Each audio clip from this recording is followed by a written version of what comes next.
Hi, Cave Paint here. I just wanted to go over a quick tutorial on how to draw from memory for like moderate. You can't be a beginner because that's not going to work here. You have to have some drawing foundations.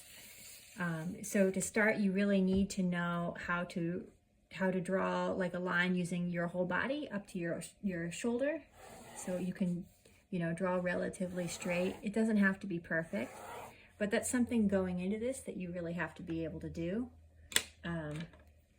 When it comes to materials, I have a pile of pens and I flip through them every so often, so I'll switch through pens. I've gone through 1,000 pages with 20 pens, so they'll last a long time if you take care of them. Otherwise, the tip will get hot and it will unevenly wear down, and then the ink will start to pool out of it. And once that starts to happen, there's no coming back from it. So you need to be able to draw straight lines with your body. You need to have studied boxes going into this, so you need to know that they all kind of come, back to a point. And the reason we're going to get to in a minute is because you need to be able to look at your page and know exactly, be able to look at where these lines are going and know they're going to the same spot, at least relatively. This is a very difficult thing to be able to do. So when you're drawing from memory, you're not just drawing from memory, you're drawing from this knowledge base that knows where, making sure the perspective is going to be correct. So I can add more stuff to the scene if I wanted to, and it would work essentially if I knew what I was doing. So so you need to have a foundation before going into this. The easiest way to do it is drawabox.com. I am not sponsored. I just am not going to reteach something that is free and is much better than I am capable of doing. So I recommend checking that out before you start this kind of exercise. So the first thing you want to do is be able to draw a box from memory. So this is different from imagination because there is you are introducing a right and a wrong. And mentally this will beat you up because trying to get this perfect is impossible. So you have to be okay with things being wrong. So we're gonna start with our first box. There's really no, if it comes to descriptions of a face or we'll move on to in other sections, there's no words you can use to describe this, only math. And I don't know about you, but I don't think in terms of numbers. I don't see numbers as shapes.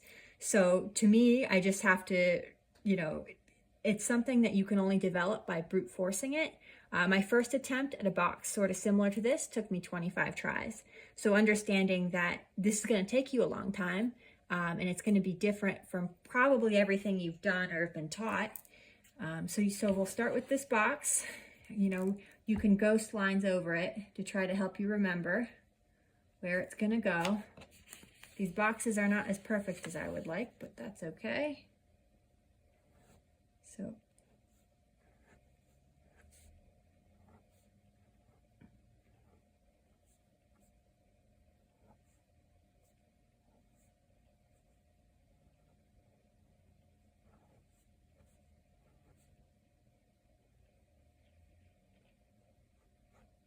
you don't have to, I'm just doing that so it's easier to see. So I got it a little bit wrong, mostly in orientation, but that's how you remember. It's gonna go slightly tilting back. So because the orientation is what you're trying to remember, and part of it is how much information is being compressed, how much foreshortening is in the box.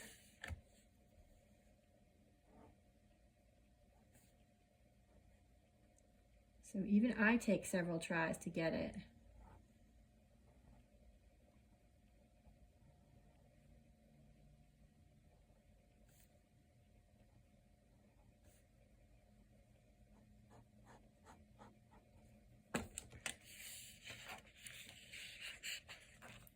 So it still doesn't have quite enough foreshortening.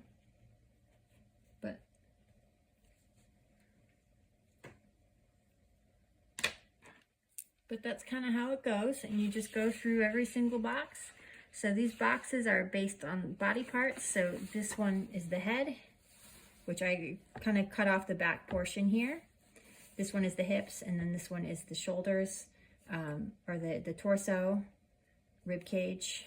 This one's a little short, but that's okay. You can still use it.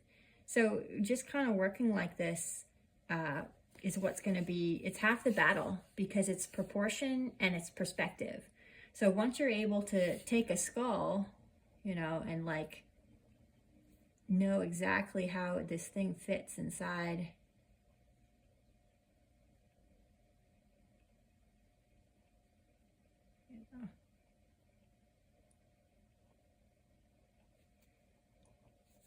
You can, so half that battle is just knowing how big it's going to be. So boxes are king to me. You can do this with cylinders, triangles, but really boxes are what have the most information on proportion. So once you get, you know, you're able to do one, and even if it takes you 2 or 3 tries to get it, 3 tries is pretty good. You'll start to add more boxes on and do multiple simultaneously. So, you know, and you really have to extend how much time you're looking at it, because that will,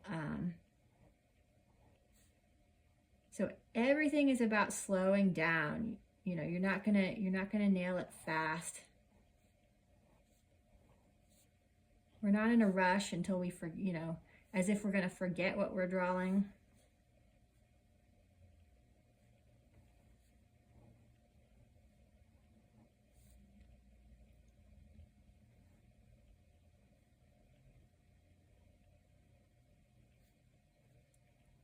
I think that overlaps a little more than it did in the other one.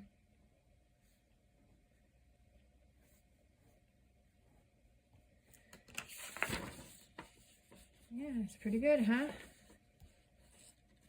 So I gave it a little more perspective on this box, but that's okay. So everything you work on will help you. You just, it's gonna, if you really want to study anatomy and you want to have it memorized to the point where you can draw it without any kind of reference, this is going to really accelerate that growth. So every box, these boxes have very specific locations when it comes to the bones. So the sternum comes here. This back side of the box is the 7th cervical vertebrae. It's where the trapezius comes out of. So you get this slope here, and that's made into the box. So you can always find that slope pretty easily. You've got the sternum, which usually sits at an angle, so sometimes it doesn't always line up with the center line.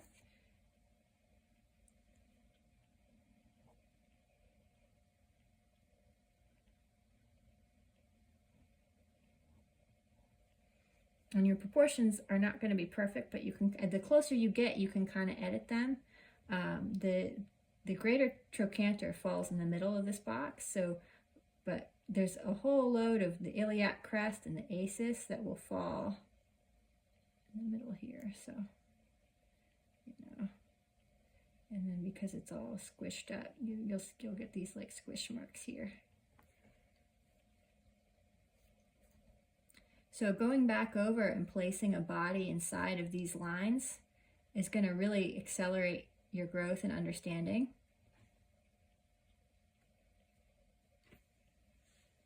So even if you don't know, you might not, because at this point you're not going to be able to visualize how the person is going to sit in these boxes. So it's good to go through and copy them in when you're at that phase. Right now for this exercise, you're just working on boxes. So we're just working one at a time through memory. Once you get to figure drawing, if you want to attempt a full figure through drawing, I'm just showing you how it's going to come together. So when you just need to know, it'll teach you exactly what to look for. When I look at the hip box, I know exactly how this person's going to fall into it. So I look forward to your work. I hope some of you will share it with me. Thank you. See you in the next one.